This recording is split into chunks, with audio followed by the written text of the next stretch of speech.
അസ്സലാമു അലൈക്കും വറഹ്മത്തുള്ളാഹി വബറകാതുഹു. അൽഹംദുലില്ലാഹ്.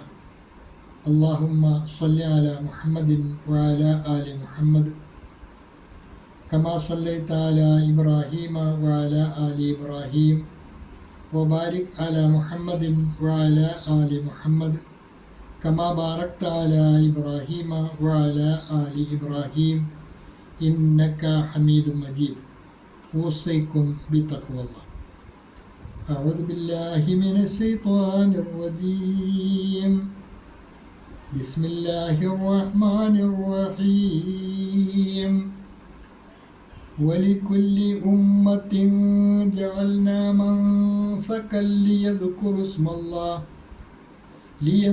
اسم الله على ما رزقهم من بهيمة الأنعام فإلهكم إله واحد فله أسلموا وبشر المخبتين. അൽ-ബസീറ ഖുർആൻ പഠന വേദിയിലേക്ക് ഹൃദ്യമായ സ്വാഗതം.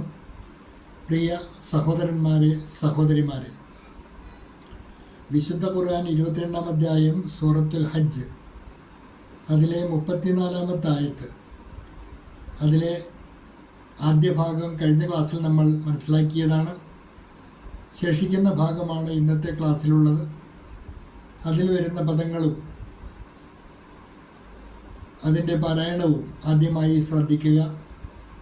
ഫഇലാഹുക്കും ഇലാഹുൻ വാഹിദുൻ ഫലഹു അസ്ലിമു. فإلهكم إله واحد فله أسلموا. إله واحد فله إله. അവിടെ ഇദ്ഗാമും ബിഗുന്നയാണ്. തൻവീനിലെ തൻവീനിലെ നൂനിനെ വാവിലേക്ക് മണിച്ച് ലയിപ്പിച്ചാണ് മൊഴിയേണ്ടത്. വാഹിദും ഫലഹു, അവിടെ ഇഖ്ഫ ആണ്, മറച്ച് മണിച്ചാണ് മൊഴിയേണ്ടത്. ഫലഹു എന്നുള്ളിടത്ത് ഹു ഒരു അവിടെ മദ്ദ് കൂടിയുണ്ട്. സാധാരണയിൽ കൂടുതൽ നീട്ടിയാണ് വായിക്കേണ്ടത്. ഫലഹു അസ്ലിമു, അവിടെ വഖഫുണ്ട്. ഫഇലാഹുക്കും ഇലാഹു വാഹിദു ഫലഹു അസ്ലിമു വബശ്ശിരിൽ മുഖ്ബിതീൻ.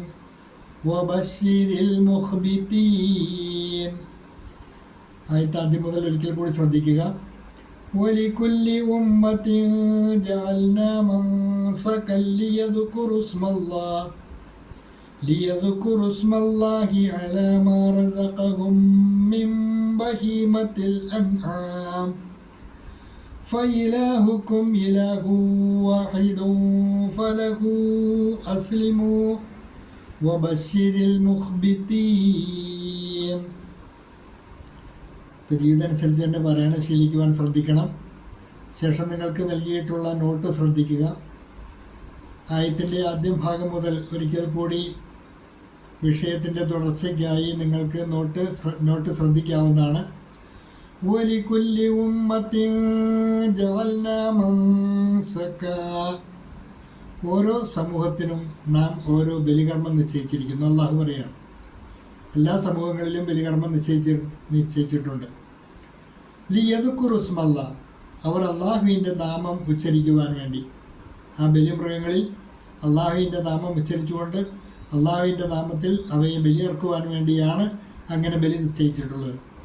അലാമാ റസഖഹും മിൻ ബഹീമത്തിൽ അനാം, അവൻ അവർക്ക് ഉപജീവനമായി നൽകിയിരിക്കുന്ന നാൽക്കാലികളുടെ മേൽ. നാൽക്കാലികളെയാണ് ഉപജീവനമായി അവർക്ക് നൽകിയിട്ടുള്ള നാൽക്കാലികളെയാണ് അള്ളാഹുവിൻ്റെ നാമം ഉച്ചരിച്ച് ബലിയർക്കേണ്ടത്. ഇത്രയും ഭാഗം കഴിഞ്ഞ ക്ലാസ്സിൽ മനസ്സിലാക്കിയതാണ്. ശേഷിക്കുന്ന ഭാഗം ഫ ഇലാഹുക്കും ഇലാഹു വാഹിദ്. ഫ ഇലാഹുക്കും, അപ്പോൾ നിങ്ങളുടെ ഇലാഹ്, അതിനാൽ നിങ്ങളുടെ ആരാധ്യൻ, ഇലാഹു വാഹിദ്, ഒരേ ഒരു ആരാധ്യൻ മാത്രമാണ്. നിങ്ങൾക്ക് അനുഗ്രഹമായി ഉപജീവനമായി നാൽക്കാലികളെ നിശ്ചയിച്ച് നൽകുകയും അവയിൽ അവൻ്റെ നാമം ഉച്ചരിച്ചുകൊണ്ട് ബലിയർക്കുവാനുമൊക്കെ തീരുമാനിച്ച് നിങ്ങളോട് കൽപ്പിച്ചിട്ടുള്ള ആ നിങ്ങളുടെ ആരാധ്യൻ ഇലാഹുൻ വാഹിദ്, ഒരേ ഒരു ആരാധ്യൻ മാത്രമാണ്. ഫഇലാഹുക്കും ഇലാഹു വാഹിദ്, അതിനാൽ നിങ്ങളുടെ ആരാധ്യൻ ഒരേ ഒരു ആദ്യൻ മാത്രമാകുന്നു. So your God is only one God. तो तुम्हारा ईश्वर एक ही ईश्वर है. ഫലഹു അസ്ലിമു, അതിനാൽ അവന് മാത്രം നിങ്ങൾ കീഴ്പ്പെടുക. ഫലഹു ഫ അതിനാൽ ലഹു അവന് മാത്രം, അസ്ലിമു നിങ്ങൾ കീഴ്പ്പെടുക. അതിനാൽ അവന് മാത്രം നിങ്ങൾ കീഴ്പ്പെടുക. ആ ഒരേ ഒരു ഇലാഹായ സർവേശ്വരനായ അള്ളാഹുവിന് മാത്രം നിങ്ങൾ കീഴ്പ്പെടുക. ഫലഹു അസ്ലിമു. So submit yourselves to him alone. अदा उसी के आगे पूर्ण रूप से झुक जाओ. वबशिरिल मुഖ്ബിതീൻ, ആ വിനീതന്മാർക്ക് നീ സുവാർത്ത അറിയിക്കുകയും ചെയ്യുക. അങ്ങനെയുള്ള ആ വിനീതരായ വിനയാന്വിതരായ അള്ളാഹുവിൻ്റെ ദാസന്മാർക്ക് നീ സന്തോഷവാർത്ത സുവാർത്ത അറിയിക്കുകയും ചെയ്യുക. ആ വിനീത ദാസന്മാർക്ക്, ആ വിനയാന്വിതർക്ക് നീ സുവാർത്ത അറിയിക്കുകയും ചെയ്യുക. And give glad tidings to the humble. और विनम्र लोगों को शुभ सूचना दे दो. और विनम्र लोगों को शुभ सूचना दे दो. ഇത്രയുമാണ് ഇന്നത്തെ പാഠഭാഗത്തിൽ പഠിക്കുവാനുള്ളത്. നന്നായി പഠിക്കുക. അള്ളാഹു അനുഗ്രഹിക്കുമാറാകട്ടെ. വാഖിറു ദഅ്വാന അനിൽ ഹംദുലില്ലാഹി റബ്ബിൽ ആലമീൻ. അസ്സലാമു അലൈക്കും വറഹ്മത്തുള്ളാഹി.